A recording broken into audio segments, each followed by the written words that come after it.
Yes. Good afternoon, ladies and gentlemen. I understand that I stand between you and break, so I'll keep myself succinct and hopefully entertaining. I feel like I'm in school days when I used to participate in debate and my parents used to sit there.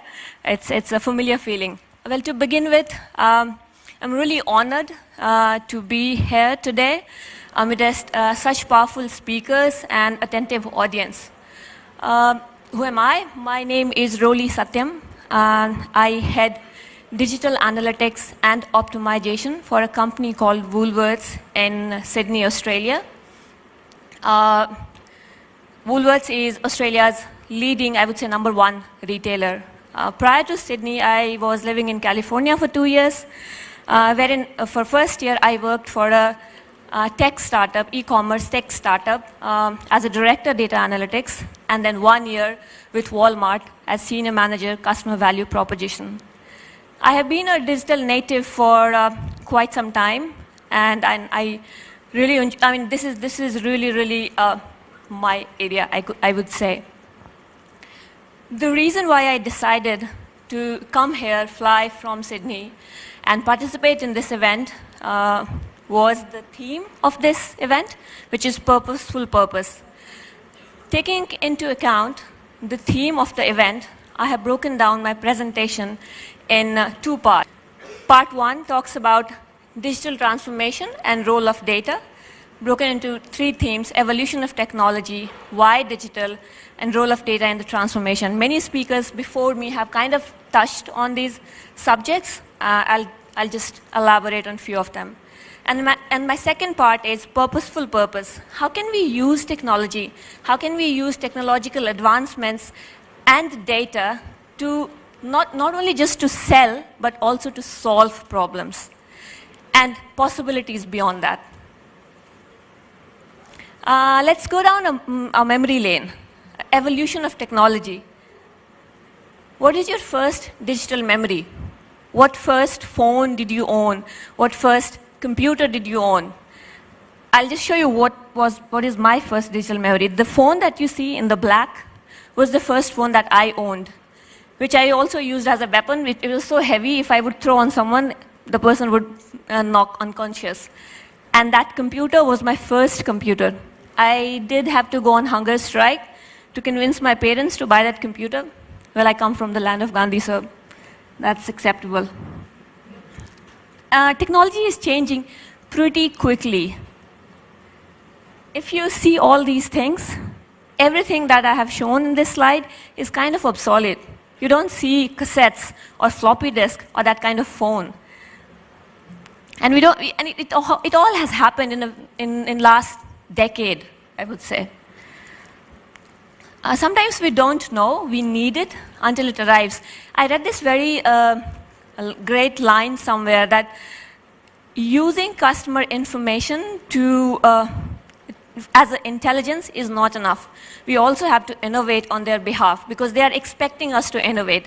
They don't know what they want, and we have to think on their behalf what they want. So, as I said, technology is changing pretty quickly.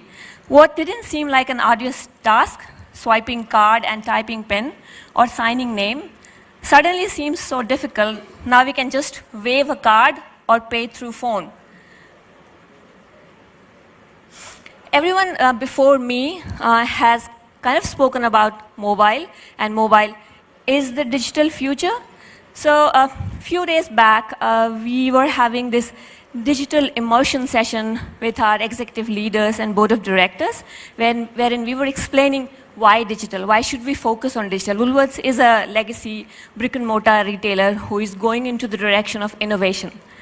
So, and then we were saying that there are 20 million smartphone users in Australia. And then when I was preparing presentation for this event, I saw there are 650 million users in India, like huge scale.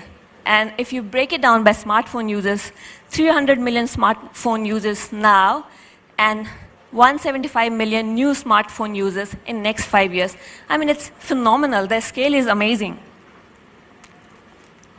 We all are addicted to our mobile devices. Average Indian checks their phone every 10 minutes. 84% of smartphone shoppers turn to their mobile phone to help them shop. That's in India, and I was really startled by the statistics. I didn't realize that we are using mobile here to shop at such a scale. I'll just quickly walk you through a few innovations that has happened or has changed the landscape. So artificial intelligence, I'm sure you all are aware of the term. It's an area of computer science that emphasizes the creation of intelligent machines that work and react like humans. So some of the examples that I have seen across different continents is intelligent tutoring system, use of AI in trading desks, machine learning. We work in this area a lot. So machine learning is basically an application of AI that provides system the ability to automatically learn and improve from experience. So I have few PhDs in my team who kind of operate in this area, wherein they create algorithms which will help computers learn themselves and iterate every time we feed in new information. One of the use cases that we use in Woolworths is personalization. So we have a personalization engine that runs 70 trillion questions every second to personalize the customer. What are they going to buy in next week? And it takes into account so many things. And since we have launched that personalization engine, relevancy has gone so much up, and there is huge incremental shift in the revenue.